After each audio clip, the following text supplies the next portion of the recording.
నమస్తే. ఇన్నాళ్ళు నన్ను సపోర్ట్ చేస్తూ, ఎంకరేజ్ చేస్తూ మీ ప్రేమని నాకు అందిస్తున్న ప్రతి ఒక్కరికి కృతజ్ఞతలు.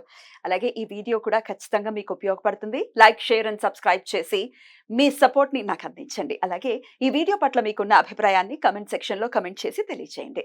ఇప్పుడు వీడియోని చూద్దాం.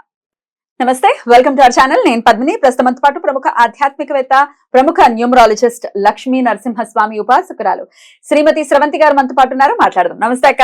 నమస్తే పద్మిని.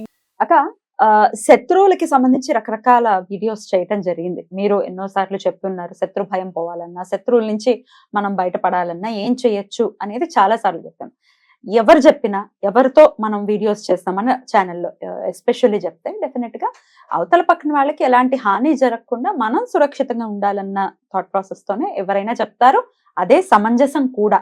అయితే నేను అబ్జర్వ్ చేసింది ఏంటి అంటే, ఇట్లా మనం ఏదైతే చెప్తున్నామో దీనికి అంత వినబుద్ధి కావట్ల ప్రజలకి.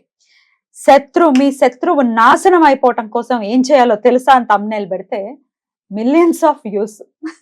దాని తర్వాత నాకు అర్థమైన విషయం ఏంటి అంటే, ఓహో, నాశనాన్ని కోరుకుంటున్నారు. ఎంత దౌర్భాగ్యమైనటువంటి పరిస్థితి అది. ఒకడి నాశనం నువ్వు కోరుకుంటే నీ నాశనాన్ని ఇంకొకడు కోరుకుంటాడు. సింపుల్ కదా. What gives around that comes around. ఎందుకని లాజిక్ ని మిస్ అవుతున్నావు? ఏం ప్రభావితం చూపిస్తోంది? ఎందుకని ఇంత నెగటివిటీ, లేకపోతే ఇంత కక్ష సాధింపు మన బిహేవియర్ లో ఎందుకు వస్తోంది? ఎలా దీని నుంచి ఎండ్ ఆఫ్ ది డే మనసు చెప్తుంది అక్క, నువ్వు చేసే ఆలోచన కరెక్ట్ కాదు, ఆ మనసే పరమాత్ముడు. వాడే చెప్తున్నాడు. అక్కడ ఎక్కడ అందుకుంటాడు, ఇక్కడ ఉంటాడుగా ముందు కదా. వాడు చెప్పే మాట వినాలి కదా. వినం. వాడు నాశనం అయిపోవాలని కోరుకో. ఈ ప్రవృత్తిని ఎలా మార్చుకోవాలక్క? ఇది నచ్చినా నచ్చకపోయినా చెయ్యాలి అన్నది నా సంకల్పం. చెప్పండి అక్క.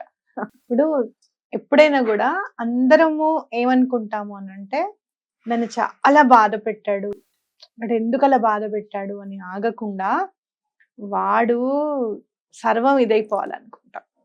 ఆ మాట కూడా నేను అనలేను, అందుకే ఇదైపోవాలి అని. అలా అని బాధ అనిపిస్తుంది. అయితే ఈ తీవ్రత ఎట్లా ఉంటుంది అని అంటే, అనవసరంగా మన మీద అభాండాలు వేసినప్పుడు. శత్రువులు పలు రకాలు ఉంటారు. మనం నమ్మించి మోసం చేసిన వాళ్ళు, అనవసరంగా మన మీద అభాండాలు వేసిన వాళ్ళు, అలాగే ఎక్కడైనా పని జరగలేదు అనుకో, ఫర్ సపోజ్ వీళ్ళ వల్లే పని జరగలేదని చెప్పి మన మీద నెట్టేసేవాళ్ళు, బాధ్యతని స్వీకరించిన వాళ్ళు కూడా శత్రువులే. డెఫినెట్లీ. అండ్ మనల్ని ఎక్స్‌ప్లాయిట్ చేయాలి అనుకునే వాళ్ళక అసలు పరమశత్రువులు. పరమశత్రువులే వాళ్ళే అన్నమాట. The highest and biggest enemies of our life. మనని ఎక్స్‌ప్లాయిట్ చేసుకొని మన మన బాధల్ని వాళ్ళు ఉపయోగించుకోవాలనుకునే అలాంటి వాళ్ళ నుంచి దూరంగా ఉండడం చాలా మంచిది. అయితే ఎప్పుడు కూడా శత్రువుల్ని దూరం చేయడం ఎట్లా, అసలు శత్రువులు లేకుండా ఉండడం ఎట్లా అనేది ఆలోచించాలి మనం. వాళ్ళు ఎందుకు అట్లా బిహేవ్ చేస్తున్నారు? ఇప్పుడు ఎవరైనా ఫర్ సపోజ్ మిమ్మల్ని ఇష్టపడుతున్నారు అనుకో, ఎక్కడైనా ఆఫీస్లో పెళ్లి కాని పిల్లలకి చెప్తున్నాం, వెళ్ళి మీరు నాకు నువ్వంటే ఇష్టం లేదని చెప్పడము భావ్యం కాదు.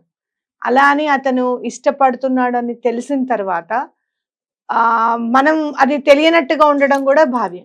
మనం ఎలా బిహేవ్ చేయాలి అక్కడ పిల్లలకి చెప్తాను. ఇప్పుడు ఏమాత్రం కూడా అతనంటే ఇష్టం లేదు ఇలాంటివి ఏవి ఇష్టం లేదు, మీరు తల్లిదండ్రులు చూపించిన సంబంధము లేకపోతే ఇంకొకళ్ళు ఇష్టపడుతున్నారనో అతనికి ఇండైరెక్ట్ గా చెప్పగలగాలి. ఇప్పుడు మీరు వెళ్ళి డైరెక్ట్ గా చెప్పినా కూడా, ఎవరు చెప్పాడు నువ్వంటే ఇష్టం అని మాకు, నీకు నేనేమైనా చెప్పాను అని చెప్పి ఇబ్బంది పెట్టే సందర్భాలు కూడా ఉంటాయన్నమాట. కాబట్టి ఎప్పుడు కూడా నొప్పించక తానొవ్వక తప్పించుకు తిరుగువాడు ధన్యుడు సుమతి. ఊరికే మనకేం నేర్పిలేదు ఇవన్నీ కూడా. అంటే ఎక్కడ కూడా వాళ్ళు హర్ట్ అవ్వకూడదు, ముందు మనము హర్ట్ అవ్వకుండా ఎలా చూడాలి అనేది నేర్చుకోవాలి. లౌక్యం అవసరం. ఈ లౌక్యం అనేది ఇప్పుడు ఈ బుక్కుల్లో కూరుకుపోయింది. అంటే ఎంపీసీలు, బైపీసీలు, ఎంసెట్లు, ఐఐటీలు, నీట్లలో ఇది మొత్తం అతకబెట్టేసాం అనమాట. దాని గురించి మనం పిల్లలకి అసలు నేర్పించట్లా. లౌక్యం, లేటరల్ థింకింగ్, లేకపోతే సోషల్ ఇంటెలిజెన్స్, ఎమోషనల్ ఇంటెలిజెన్స్, ఇవన్నీ ఏవి లేవు ఇప్పుడు. పూర్వం ఎట్లా వచ్చేవి? కథలు చెప్తుంటే వచ్చేవి, అందరూ కలిసి ఉండటం అవి వచ్చేవి. ఒక్కొక్కసారి మూవీస్ వల్ల కూడా నేర్చుకునేవాళ్ళం. మాయా బజార్ చూడు, లేదు అంటే గనక మిస్సమ్మ చూపిస్తూను, ఇట్లాంటివి కూడా చూసేవాళ్ళం అనమాట. కాబట్టి ఎప్పుడు కూడా ఒక్కటి మాత్రం ఆలోచించాల్సిన విషయం ఏంటి అని అంటే, మనకి ఎవరున్నారు శత్రువులు, అసలు ఎందుకు ఆ శత్రుత్వం అనేది మనకి ఏర్పడింది అనేది చూసుకొని సార్ట్ అవుట్ చేసుకోవాలి. మీకు మంచి చాలా ఈజీ మెథడ్ నేను చెప్తున్నాను. యూనివర్స్ దగ్గర నుంచొని బలానా వ్యక్తి ఎవరైతే మీకు అంటే ఎనిమి అని అనుకుంటున్నారో, మీ పట్ల వాళ్ళు ఇదిగా ప్రవర్తిస్తున్నారు, వాళ్ళని నేను క్షమిస్తున్నాను, వాళ్ళు కూడా నన్ను క్షమించవలసిందిగా కోరుతున్నాను అని దండం పెట్టుకోండి. చాలా ఈజీ రెమెడీ. ఫర్గివ్నెస్ అంటే అది అంత ఈజీగా, క్షమించడము అనేది క్షమార్పణ పొందడం అనేది ఎక్కడ ఉంటుందంటే మనం ముందు క్షమించగలగాలి. మనకి ముందు క్షమించగలిగేంత సహనం ఉన్నప్పుడు మనకు కూడా అవతల క్షమార్పణ అనేది దొరుకుతుంది అనమాట.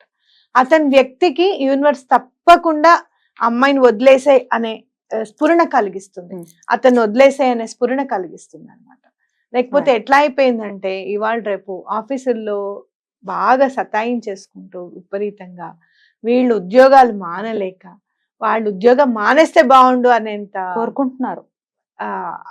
అంత పిచ్చెక్కిపోతుంది అనమాట జనాలకి. అంత ఏమైనా నీకు అంత టాలెంట్, నీ టాలెంట్ మీద నీకు అంత నమ్మకం ఉంటే నువ్వు మానే అనేసి ఇంకోటి వెతుక్కో. వాడు మానేయడం ఏమిటి?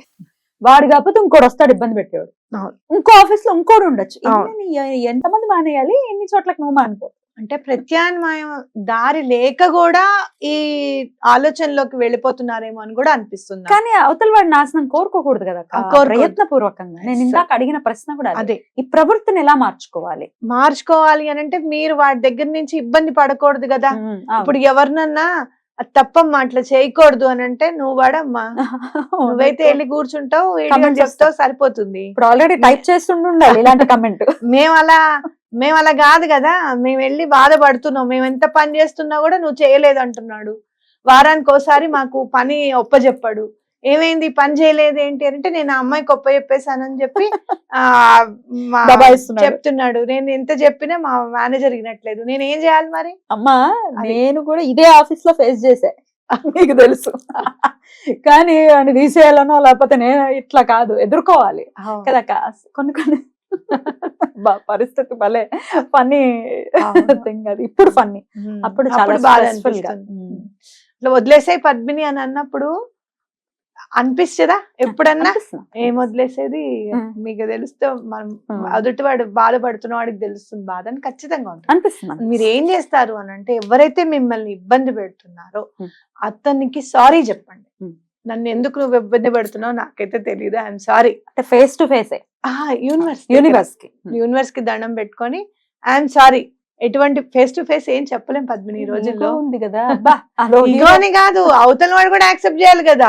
నేను నేనేమి ఇబ్బంది పెడుతున్నాను, పని చేయమంటుంటే ఇబ్బందా? అయితే మానే మరి. అవన్నీ నీకు స్కూల్ నుంచి పిల్లవాడు తొందరగా వచ్చేస్తాడు, లేట్ అయిపోతుంది అని అనుకుంటే అది ఇంపార్టెంట్ అయితే నువ్వు జాబ్ మానే, ఎందుకు చేస్తున్నావు ఇక్కడ అనేవాళ్ళు కూడా ఉన్నారు. కాబట్టి మీరు ఎందుకు ఇబ్బంది పెడుతున్నారో నాకైతే తెలీదు. ఐఎమ్ సారీ, నన్ను వదిలేసేయండి, నేను కూడా మిమ్మల్ని క్షమించి వదిలేస్తున్నాను అని ఒక 1 వీక్ చేయండి. అతని దగ్గర నుంచి మీకు చాలా మాత్రం ప్రాబ్లమ్స్ క్లియర్ అయ్యాయి. ఎట్లా ఇది రాత్రిపూట చేసుకోవాల్సినటువంటి నైట్ ఏంటంటే ఎనర్జీ మొత్తము నేచర్ లో ఉంటుంది, కన్సాలిడేట్ అయి ఉంటుంది, చాలా ఎనర్జీ బాగా ఉంటుంది. అప్పుడు ఏంటంటే మనకారకుడు మన చంద్రుడు కాబట్టి ఆ సాక్షిభూతుడు సూర్యుడు.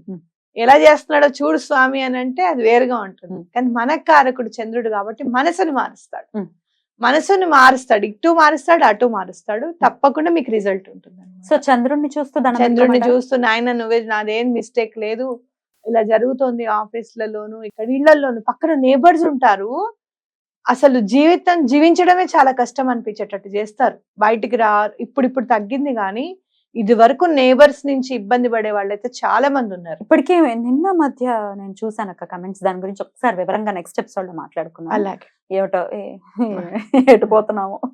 కరోనాని చూసిన తర్వాత కూడా నేబర్స్ తో గొడవ పెట్టుకోవాలనిపిస్తుందా? మనిషి కనపడపోతే చచ్చిపోతాండ్రా మనం. బ్యూటిఫుల్ అక్క, చాలా బ్యూటిఫుల్ గా ఎక్స్ప్లెయిన్ చేశారు. డెఫినెట్ గా ఇది హెల్ప్ అవుతుంది ఇబ్బంది పడే వాళ్ళకి. ఇబ్బంది పడుతూ ఆ బిహేవియర్ కనుకుంటే అది మార్చుకోవాలి, ఏం చేయాలో తెలియట్లేదు అనుకునే వాళ్ళకి కూడా హెల్ప్ అవుతుంది. థ్యాంక్ యూ అక్క. నమస్తే.